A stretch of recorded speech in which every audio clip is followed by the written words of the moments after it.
Hello student, last class में complete किया था हमने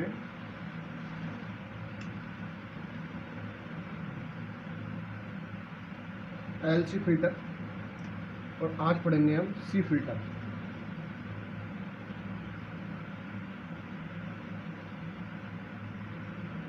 सी फिल्टर यह इसको बोल रहे हम पार्श्व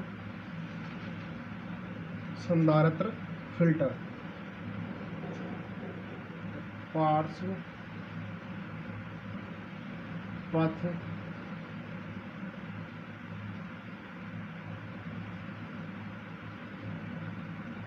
संधारित्र फिल्टर, पार्श्व पथ संधारित्र फिल्टर या C filter, shunt capacitor filter. Shunt capacitor filter. सबसे पहले इसका डायग्राम बनाते हैं।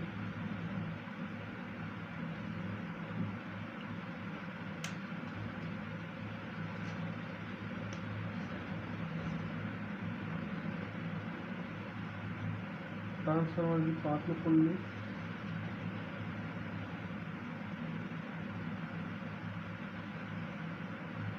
प्रत्यावर्ती स्रोत, और ये पढ़ रहे हैं हम फुल वेव रेक्टिफायर के लिए। यहाँ पे रेक्टिफायर के लिए पढ़ सकते हैं और फुल वेव रेक्टिफायर के लिए, लेकिन हम आपको कंप्लीट करा रहे हैं फुल वेव रेक्टिफायर के लिए। तो फुल वेव रेक्टिफायर में बेटा कितने डायोडों का उपयोग करते हैं? दो डायोडों का, डायोड D1, डायोड D2। दोनों डायोडों को आपस में कनेक्ट कर देते हैं। द्वितीय कुंडली के मध्य वाले सिरे से क्या लगा दो बेटा? लोड रेजिस्टेंस RL, और इसे कर दो सुसंपर्कित। और डायोड D1 एवं लोड रेजिस्टेंस RL के मध्य में क्या लगा दो? Capacitor.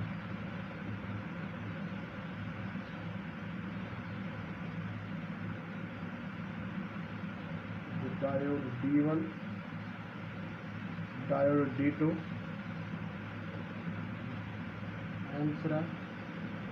एनसरा A point, B point,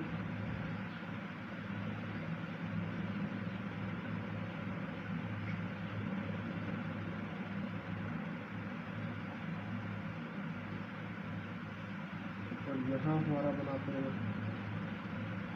F और G और H और I। M N A V के बाद C ने जो सी कैपेसिटर से निरूपित कर दिया, D डायोड से आ गया, E हमने छोटी डायोड, G के बाद ले लिया हमने F G H I। ये जो हमारा डायग्राम है फुल वेव रेक्टिफायर के लिए कैपेसिटर फिल्टर या सी फिल्टर के डायग्राम को निरूपित करता है। हम जानते हैं कि फुल वेव रेक्टिफायर द्वारा AV स्रोत पर जो प्राप्त वोल्टता होती है, वो प्राप्त वोल्टता AV स्रोत पर फुल वेव रेक्टिफायर की जो वोल्टता का जो डायग्राम प्राप्त होता है वो कैसा होता है बेटा? इस प्रकार प्राप्त होता है।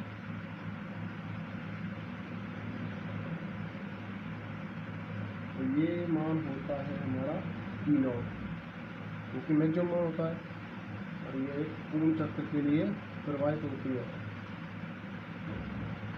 अब हम क्या मानते हैं? प्रारंभ में M सरा positive, M4 positive, N4 negative. जब ये M सरा पॉजिटिव होगा तो ये डायोड का P सरा, ये डायोड का N सरा, ऐसे डायोड D2 का P सरा, डायोड D1 का D2 का N सरा। जब M4 पॉजिटिव, P4 पॉजिटिव तो N4 नेगेटिव, तो उस कंडीशन के अंतर्गत डायोड D1 तो क्या हो जाएगा हमारा? अग्रवाइस फॉरवर्ड वाइज, एवं डायोड D2 रिवर्स वाइज अर्थात फर्स्ट वाइज। और हम जानते हैं जो करंट फ्लो होता है वो कहाँ होता है? अग्रवाइज के अंतर्गत या फॉरवर्ड वाइज के अंतर्गत। तो डायोड D1 में से होकर करंट प्रवाहित होगा एवं डायोड D2 में से होकर करंट प्रवाहित नहीं होगा। अर्थात जब प्रारंभ में हमने माना कि M पॉजिटिव N नेगेटिव, तो उसके कारण हमारा डायोड D1 तो पॉजिटिव हो गया जबकि डायोड D2 नेगेटिव हो गया। अब डायोड D1 में से होकर सर्किट के अंतर्गत करंट का फ्लो होगा। जब यहाँ से होकर इस सर्किट के अंतर्गत इधर से करंट फ्लो होगा, तो ये जो हमारा कैपेसिटर है ये क्या हो जाएगा? आवर्धित होने लगेगा।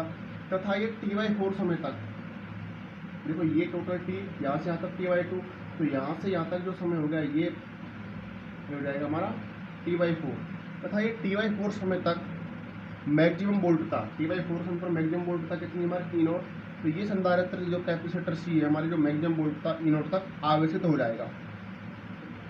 कैपेसिटर C मैक्सिमम वोल्टता E0 तक आवेशित होने के पश्चात एम्प्स रे पर निवेशी वोल्टता घटने लगती है, परंतु एप्स रे की वोल्टता संधारित्र पर उपस्थित वोल्टता E0 के समान होती है। अर्थात जब ये हमारा कैपेसिटर C T/4 समय पर मैक्सिमम वोल्टता E0 तक आवेशित हो जाएगा, उस कंडीशन में इस एम्प्स रे पर वोल्टता का मान तो घटेगा, लेकिन इस एप्स रे पर वोल्टता का मान कैपेसिटर की जो वोल्टता थी E0 के बराबर रहेगा। इसलिए ये मान घट रहा है, एप्स रे का मान घट नहीं रहा, तो Vm अर्थात एम्प्स रे की जो वोल्टता है वो लेस देन क्या हो जाएगी, Vf। अब M negative, M less than V greater than, इसके कारण ये डायोड D1 है हमारा, ये क्या हो जाएगा बेटा, पश्चवायसित हो जाएगा। M संधारित्र का आवेशन रुक जाएगा। जब एम्प्स रे की जो वोल्टता है उसका मान कम हो रहा है किसकी तुलना में, एप्स रे के में, तो अब ये डायोड D1 हमारा रिवर्स वाइस हो जाएगा, जिसके कारण संधारित्र का आवेशन रुक जाएगा। परंतु संधारित्र प्रतिरोध R से जुड़ा हुआ है, कैपेसिटर हमारा लोड रेजिस्टेंस R से जुड़ा हुआ है, अतः कैपेसिटर के कारण लोड रेजिस्टेंस R में से होकर करंट का प्रवाह रहेगा एवं संधारित्र पर वोल्टता का मान चरघातांकी रूप से कमता रहेगा। इस कैपेसिटर में से होकर लोड रेजिस्टेंस के अंतर्गत करंट का फ्लो होगा और कैपेसिटर से जो करंट का मान है वो चरघातांकी रूप से कम होता रहेगा। ये कहानी थी बेटा निवेशी वोल्टता के प्रथम वर्ग चक्र में। अब हम मानते हैं निवेशी वोल्टता के द्वितीय वर्ग चक्र में AM4 नेगेटिव, P4 पॉजिटिव, जिसके कारण होगा हमारा डायोड D1 पश्चवायसित, डायोड D2 अग्रवायसित। परंतु डायोड D2 जब तक अग्रवायसित नहीं होगा तब तक की N श्रेणी की वोल्टता बढ़कर संधारित्र पर उपस्थित वोल्टता से अधिक नहीं होगा। अर्थात ये डायोड D2 अग्रवायसित होगा, लेकिन कब तक, जब ये जो हमारा N श्रेणी की वोल्टता है कैपेसिटर पर जो वोल्टता थी E0 इससे क्या नहीं हो जाए, मैक्सिमम।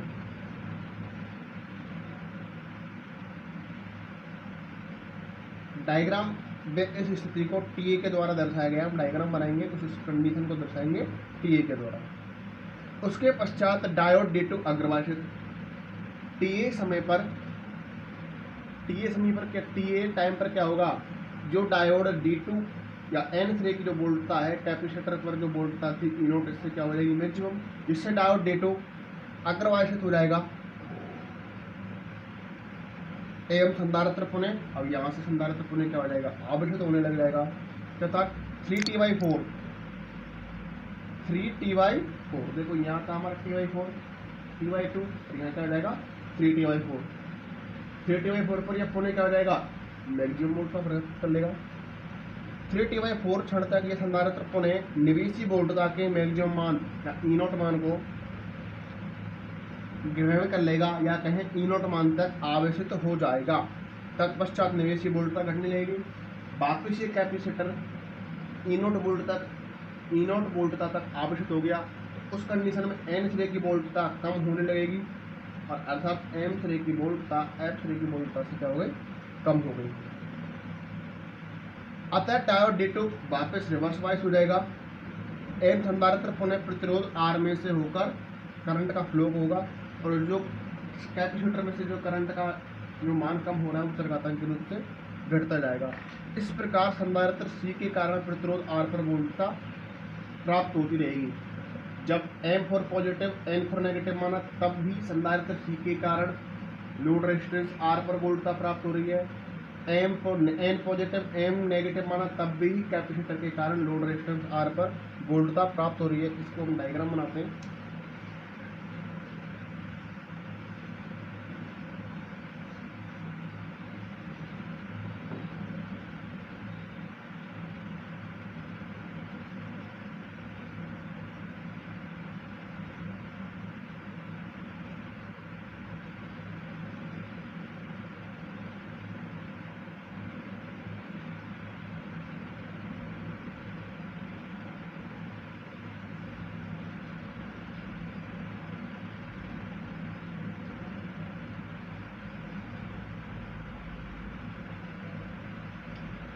देखो बेटा, यहाँ T/4 पर जो हमारा कैपेसिटर था वो E0 वोल्ट था तक। अब उसके पश्चात की TA कंडीशन का क्या आएगी कि TA कंडीशन में जो N से लेके वोल्टता थी वो क्या हो जाएगी, देखो यहाँ ये वोल्टता अधिकतम हो गई, यहाँ से जो वोल्टता क्या हो गई अधिकतम। उसके पश्चात अरे यहाँ ये देखो ये वोल्टता यहाँ पर है। अब यहाँ से ये वोल्टता जितनी यहाँ से मैक्सिमम कौन से टाइम पर TA समय पर, अब ये क्या होगा अपने आप हिट होगा, अपने 3T समय पर E0 या मैक्सिमम मान प्राप्त कर लेगा। उसके पश्चात ऐसे फिर कम होगी, फिर मैक्सिमम। तो जो हमारे जो संधारित्र है कैपेसिटर C वो T/4, 3T/4, 5T/4 टाइम पर जो उसकी मैक्सिमम वोल्टता है E0 को ग्रहण कर लेगा। उसके कारण जो डायोड D1 से करंट फ्लो हो रहा है तो D1 अग्रवासित हो जाएगा, D2 से हो रहा है तो D2 अग्रवासित हो जाएगा। लेकिन कैपेसिटर के कारण, ये हमारा कैपेसिटर जुड़ रहा था, ये लोड रेजिस्टेंस R, इस कैपेसिटर C के कारण लोड रेजिस्टेंस R में से करंट का फ्लो होता रहेगा और कैपेसिटर में से करंट की वैल्यू चरघातांकी रूप से कम होती जाएगी।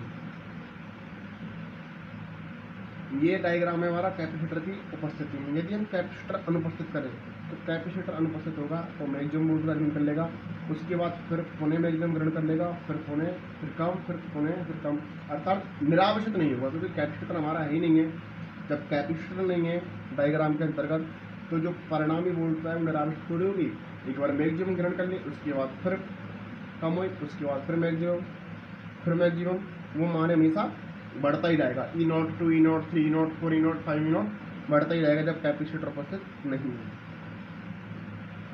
हम जानते हैं संधारित्र चरघातांक के रूप से निरावशित होता है। जो कैपेसिटर होता है वो क्या होता है बेटा, चरघातांक के रूप से निरावशित होता है। एम संधारित्र का निरावशन समीकरण Q बराबर होता है बेटा Q0 e⁻t/RC। यदि मैं C का डिवाइड करता हूँ तो Q/C Q0/C e⁻t/RC और Q/C क्या बनेगा बेटा V, तो V बराबर V0 e⁻t/RC या V बराबर, और V0 क्या माना हमने यहाँ पर E0 e⁻t/RC। T क्या है बेटा यहाँ पर संधारित्र का निरावेशन काल, और निरावेशन काल कितना था T/2। T/2 समय के पश्चात वो क्या हो रहा है कैपेसिटर हमारा निरावेशित। तो V बराबर E0 e⁻t/2RC और e⁻x का प्रसार बेटा क्या होता है e⁻x बराबर 1 + x + x² 2 फैक्टोरियल।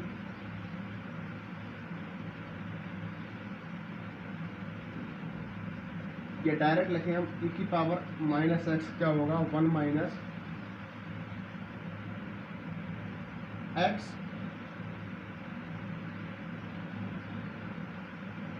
तो e⁻t/2r क्या मिलेगा बेटा 1 - t/2r और c है तो जो संधारित्र के लिए जो वोल्टता प्राप्त होगी वो V बराबर E0 1 - t/2RC। लेकिन जो कैपेसिटर की जो धारिता है वो बहुत अधिक होती है, इसलिए हमने इसकी उच्च घातों को नगण्य मानकर छोड़ दिया था। तो V बराबर हमने डायरेक्ट निकाल लिया, V बराबर E0 1 - t/2RC। अब यदि हम संधारित्र पर औसत वोल्टता तो VDC का मान निकालेंगे। तो ये हमारा कैपेसिटर था, ये F सिरा था, ये G सिरा था, यहाँ भी वोल्टता थी, यहाँ भी वोल्टता थी। औसत मान निकालेंगे। औसत क्या होता है राशियों का योग बटे राशियों की संख्या। तो VDC क्या मिलेगी VF + VG/2 या VDC बराबर VF आवेशित वैल्यू क्या थी इसकी E0 और VG क्या होगा उसका निरावेशन के समय वोल्टता। निरावेशन के समय वोल्टता हमारी ये नहीं बेटा E0 - E0t/2RC/2 E0 2 E0 2E0/2 तो E0 तो या VDC बराबर E0 - E0t/4RC। अरे इसको सॉल्व करेंगे, ये बनेगा बेटा 2E0 और 2E0 माइनस E0 से 2RC, 2 का डिवाइड करेंगे, 2 से 2 कैंसिल और 2 इंटू 2 क्या हो गया 4। अभी आपको बताया कैपेसिटर C क्या उच्च है, तो C उच्च है तो C अधिक राशि का मान भाग लग रहा है, तो ये राशि क्या होगी कम प्राप्त होगी, अर्थात जो कैपेसिटर है उसकी जो औसत विशिष्ट वोल्टता आ जाते हैं VDC,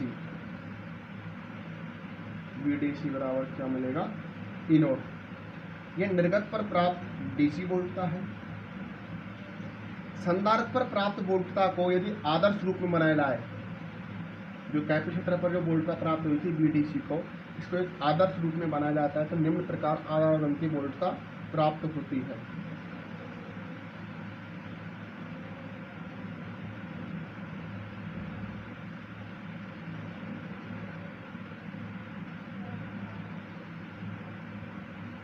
Derivation tan E0 1 minus T upon 2RC।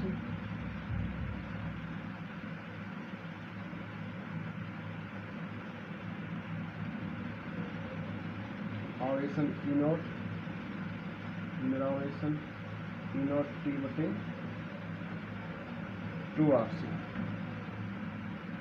तो बेटा इसका हमने ये देखो त्रिभुज ले लेते हैं, त्रिभुज बनेगा हमारा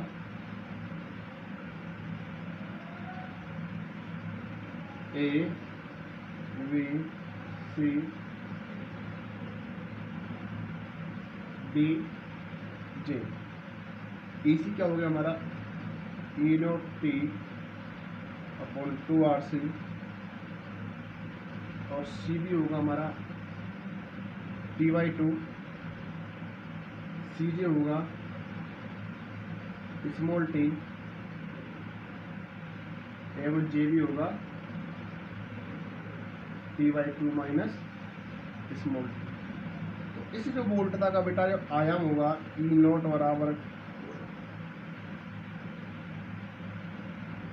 आयाम है E0 minus E0 1 minus T upon 2RC। किसी टाइम t पर संधारित्र पर वोल्टता ET है, तब उपरोक्त चित्र से त्रिभुज ABC व त्रिभुज DBJ कैसे होंगे समरूप त्रिभुज। और समरूप त्रिभुजों में भुजाएं कैसी होती है समांतर, अर्थात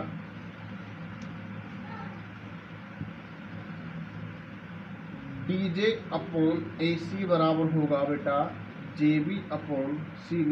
DJ का मान देखो बेटा, DJ बराबर है हमारा ET और AC बराबर है बेटा E0 T upon 2RC। JB बराबर T/2 माइनस T और CB बराबर T/2। तो T से 2 कैंसिल, 2 से 2 कैंसिल, तो ET बराबर मिलेगा हमको E0 RC T/2 minus T। यदि इस वोल्टता का हम RMS मान निकालें तो RMS मान क्या आएगा बेटा, RMS मान का जो फॉर्मूला होता है तो ERMS 1 अपॉन T/2 0 से T/2 ET स्क्वायर DT की होल पावर 1/2। या ERMS 2 ऊपर जाएगा 2 अपॉन T 0 से T/2 और E स्क्वायर की वैल्यू निकाल चुके हैं E0 बटे R square C square T upon 2 minus T का whole square DT whole power 1/2। तो ये तो हमारा कांस्टेंट है, अपॉन किसका होगा इसका, तो पहले इसका होल स्क्वायर खोलते हैं। ERMS 2 अपॉन T, इसको भी बाहर निकाल लो, E0 square upon R square C square 0 से T/2 A प्लस B का whole square A square T square upon 4 plus B square minus 2AB DT into DT whole power 1/2। ERMS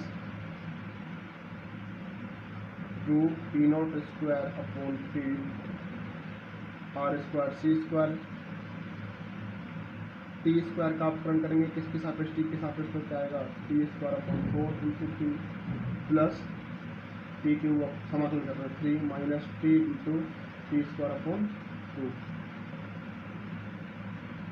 तो बेटा limit solve करनी है, upper limit minus lower limit, तो lower limit तो 0, upper limit क्या थी by 2। ERMS to E not square upon T R square C square T square upon 4 into T by 2 plus T cube upon 24 minus T into T square upon 8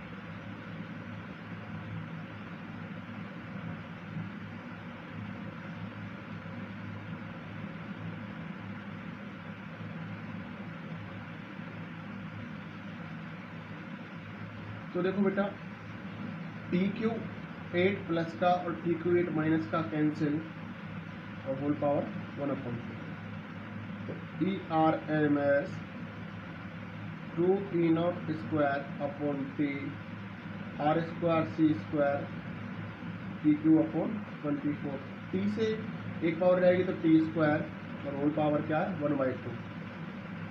ERMS तो T बाहर आ गया बेटा, 2 से गया 12 बार, R square तो R बार, C square तो C बार और E not square तो E नॉट बार। अब क्या है 12, अब 12 कर सकते हैं 4 गुणा 3 और 4 का हो गया 2, तो 2√3। तो इसकी जो ERMS वैल्यू प्राप्त होगी बेटा E not T upon 2√3 RC। ये C फिल्टर के लिए जो ERMS की जो वैल्यू प्राप्त होती है E नॉट टी बटे 2√3 RC, हमें किसका मान निकालना है बेटा, और उनका गुणांक रिपल फैक्टर, क्योंकि फिल्टर का काम क्या है छानना, और रिपल फैक्टर का मान जितना कम होगा हमें AC और DC में क्या जाएगा अंतर उतना ज़्यादा होगा। तो रिपल फैक्टर R बराबर ERMS अपॉन EDC, ये R बराबर ERMS का मान आ गया हमारा E not T upon 2√3 RC, और EDC का मान कितना है बेटा, उसकी मैक्सिमम वोल्टता कितनी E नॉट से E नॉट कैंसिल, तो रिपल फैक्टर बराबर आएगा T upon 2√3 RC। Full wave rectifier के T बराबर होता है बेटा 1/2F, तो इसको ऑल सॉल्व करें और आगे सॉल्व करें तो T के स्थान पर निकालने से 1/2F 2 × 2 4 हो जाएगा, तो 1/4√3 FRC या R बराबर 0.144 FRC क्या होती है बेटा, रिपल फैक्टर की वैल्यू प्राप्त होती है किसके लिए, सी फिल्टर या पार्श्व संधारित्र फिल्टर के लिए। रिपल फैक्टर का मान इतना कम नहीं होता, इसलिए हम सी फिल्टर के बाद एल फिल्टर का उपयोग करते हैं, एल के बाद एल सी और उसके बाद पाई फिल्टर। तो नेक्स्ट टॉपिक है बेटा मेरा पाई फिल्टर। पाई filter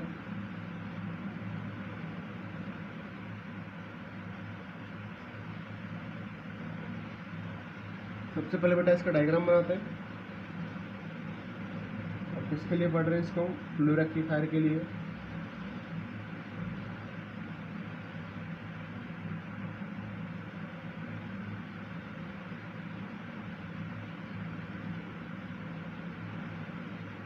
diode D1, diode D2 आपस में कनेक्ट कर दो,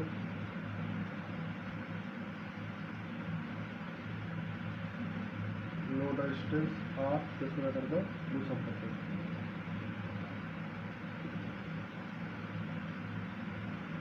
व्यू डायग्राम होता है हमारा फ्लू रेक्टिफायर का। और फिल्टर है हमारा पाई फिल्टर। पाई फिल्टर में बेटा क्या होता है,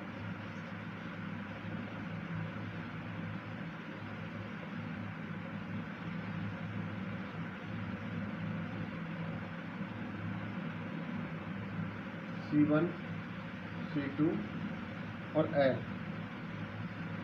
ये point P Q load resistance. तो 5 फिल्टर में बेटा ये 2 कैपेसिटर काम में लेते हैं। देखो इसकी आकृति इस प्रकार है,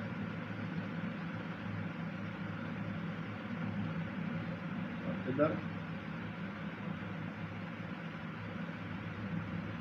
इसीलिए इसे पाई फिल्टर कहते हैं, क्योंकि इसकी आकृति पाई के समान है, तो इसलिए इस फिल्टर को हम पाई फिल्टर कहते हैं।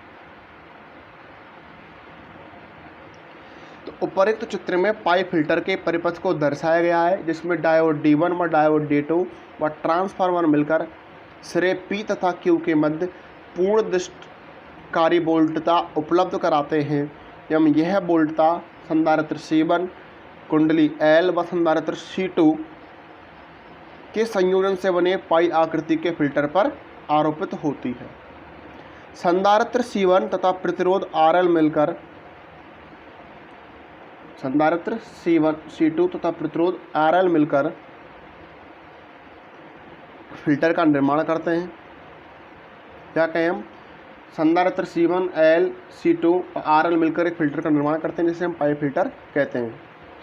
और संधारित्र C2 और लोड रेजिस्टेंस RL मिलकर एक निर्माण करेंगे, वो अभी हमने लास्ट पढ़ा था C फिल्टर। तो उसके अंतर्गत हमें कैपेसिटर C और लोड रेजिस्टेंस RL या लोड रेजिस्टेंस R से एक आरादंती वोल्टता प्राप्त हुई थी, जो उसका डायग्राम अभी थोड़ी देर पहले कराया था। तो जिसकी निर्गत वोल्टता निम्न प्रकार प्राप्त होती है।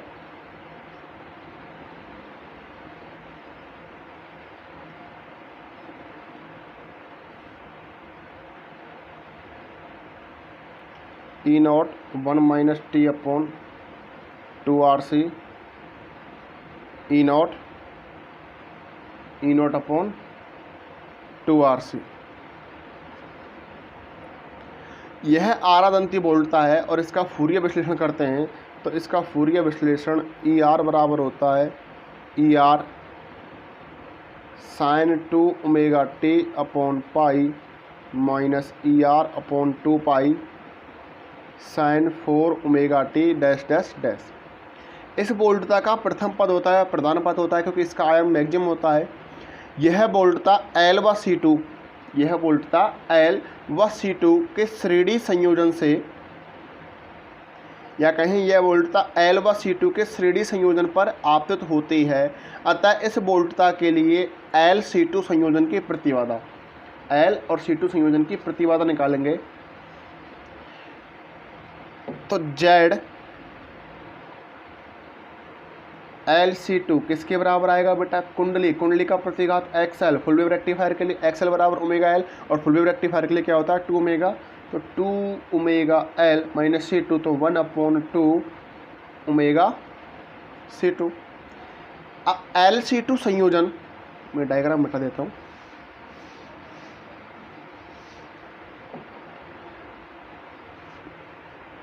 ZLC2 का जो मान मिला बेटा 2 omega L minus 1/2 omega C2। क्यों?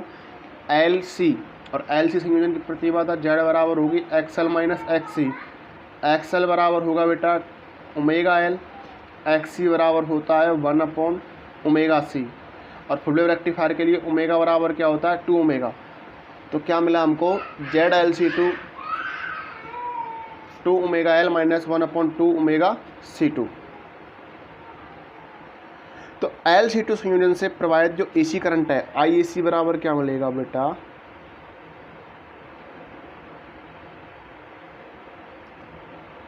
ER upon pi sine 2 omega T, ये किसकी वैल्यू होगी आपकी? BAC या EAC अपॉन R का मान 2 omega L minus 1/2 omega C2, क्योंकि I बराबर क्या होगा? V/R, और AC निकाल रहे हैं तो BAC आल अभी प्रतिबाधा, और BAC क्या बताया अभी? जो आरादंती वोल्टता का प्रथम पद है वो कौन सा होगा? AC पद। या आई ए सी बराबर ई आर अपॉन पाई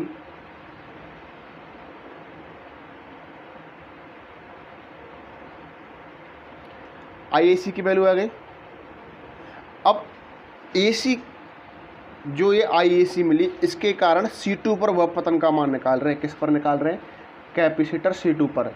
तो V बराबर क्या होगा? आई आर, आई का मान तो ये रहा, तो आई ए सी बराबर V A C, capacitor C2 पर निकालना है हमको। किस पर निकालना है? कैपेसिटर C2 पर। V बराबर क्या होगा? I R. आर क्या होगा उसमें? आई का मान तो ये रहा, आर का मान क्या होगा? C2 के लिए क्या आएगा? 1/2 ओमेगा C2।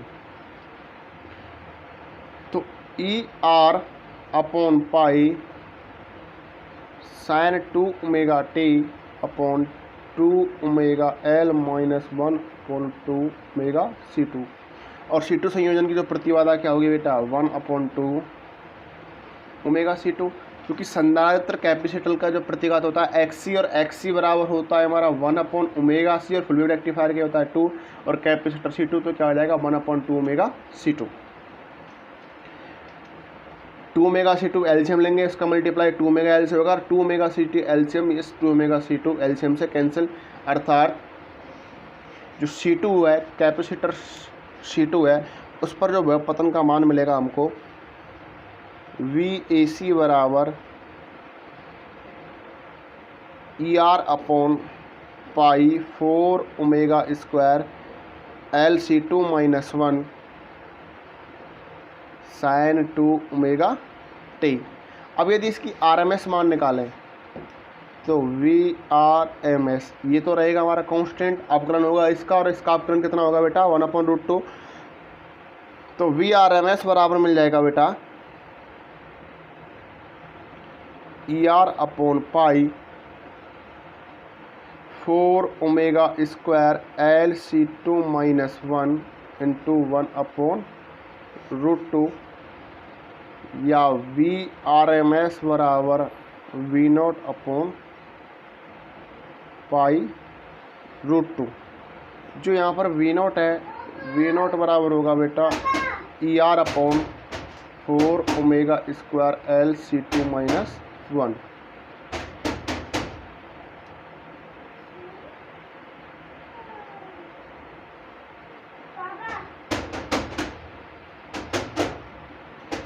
और ER का मान क्या था बेटा? E0 T अपॉन, बेटा ER था हमारा E0 अपॉन 2RC। तो ER का यदि मान रखते हैं तो VRMS का मान क्या मिलेगा? VRMS बराबर E0 T upon 2RC1 पाई√2 4 omega square LC2 minus 1। R क्या होगा बेटा? VRMS अपॉन VDC, और VDC का मान क्या है? E0। तो रिफिल फैक्टर R बराबर क्या आएगा हमारा? अपॉन क्या करें? E0। E0 से E0 कैंसिल, L व C2 क्या है? उच्च हैं। तो L व C2 अधिक है, तो ये मान अधिक होगा, तो एक को क्या करेंगे? हम नगण्य मानकर छोड़ देंगे, अर्थात रिपल फैक्टर R बराबर मिलेगा हमारा T अपॉन 2√2 पाई√2 2√2 पाई RC1, और अंदर क्या बचा? 4 ओमेगा स्क्वायर LC2। और फुल वेव रेक्टिफायर के बेटा T बराबर क्या होगा? 1/2F। तो R बराबर 1/, एक 2 एरा, एक 2 एरा, एक 2 एरा, 4 × 4 4 × 8 8√2 4 8 8 16 16√2 पाई RC1 पाई ओमेगा स्क्वायर LC1 C2, या ओमेगा बराबर होता है 2 पाई एफ